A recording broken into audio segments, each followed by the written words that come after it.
നമസ്കാരം. Clinically speaking എന്ന സീരീസിന്റെ മൂന്നാമത്തെ എപ്പിസോഡിലേക്ക് നിങ്ങൾക്ക് ഏവർക്കും സ്വാഗതം. SSLC +2 പഠിക്കുന്ന വിദ്യാർത്ഥികൾക്ക് ഉന്നത വിജയം നേടാൻ എന്തെല്ലാം ചെയ്യാൻ സാധിക്കും എന്നതിനെ കുറിച്ചാണ് ഇന്നത്തെ വീഡിയോ. പ്രത്യേകം ശ്രദ്ധിക്കുക, ഞാൻ ഇതിൽ വളരെ കുറച്ച് കാര്യങ്ങൾ മാത്രമേ പ്രതിപാദിക്കുന്നുള്ളൂ. ഇതേക്കുറിച്ച് സംസാരിക്കാനാണെങ്കിൽ ഒരു ദിവസം തന്നെ വേണ്ടിവരും. പ്രിയ വിദ്യാർത്ഥികളെ, SSLC +2 പരീക്ഷകൾ കാലാകാലങ്ങളായി നടന്നു വരുന്ന ഒരു പ്രക്രിയയാണ്.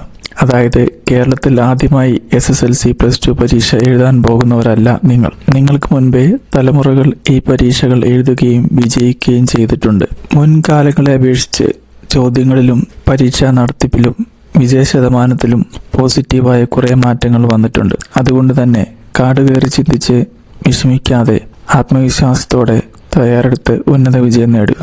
നിങ്ങൾക്കറിയാവുന്നതുപോലെ ശ്രദ്ധയും ഏകാഗ്രതയും പഠിച്ചത് ഓർക്കാനുള്ള കഴിവും ഓർക്കുന്ന കാര്യങ്ങൾ വ്യക്തമായി ഉത്തരക്കടലാസിൽ പകർത്താനുള്ള കഴിവും നല്ല മാർക്ക് നേടാൻ അത്യന്താപേക്ഷിതമാണ്. നമ്മൾക്ക് താല്പര്യമുള്ള കാര്യങ്ങൾ മാത്രമാണ് നമ്മൾ ശ്രദ്ധിക്കാറുള്ളത്. അങ്ങനെ ശ്രദ്ധിക്കുന്ന കാര്യങ്ങൾ ഓർത്തെടുക്കാനും എളുപ്പം സാധിക്കും. പാടാൻ കഴിവും താല്പര്യമുള്ള കുട്ടി സിനിമാ പാട്ടിന്റെ വരികൾ തെറ്റാതെ ഓർത്തിരിക്കും.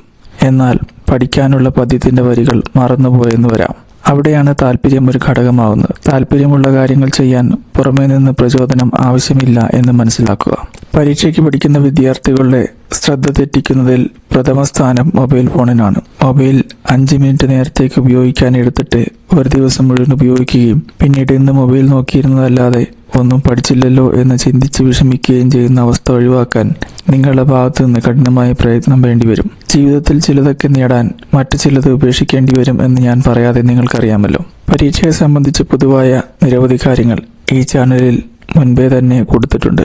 അരമണിക്കൂർ കൊണ്ട് അവയെല്ലാം കണ്ടു തീർക്കാം. പരീക്ഷയുമായി ബന്ധപ്പെട്ട അമിതമായ ഉത്കണ്ഠയുള്ളവർ ഈ ചാനലിലെ വിശ്രാന്ത വ്യായാമങ്ങൾ, ഫോറസ്റ്റ് സൗണ്ട്സ്, മെഡിറ്റേഷൻ വീഡിയോകൾ പ്രയോജനം ചെയ്യും. ഉത്കണ്ഠ നിയന്ത്രണാതീതമാകുന്ന സ്ഥിതി ഉണ്ടെങ്കിൽ നിങ്ങളുടെ വീടിനടുത്തുള്ള മനഃശാസ്ത്ര ചികിത്സകനെ കാണാൻ മടിക്കരുത്.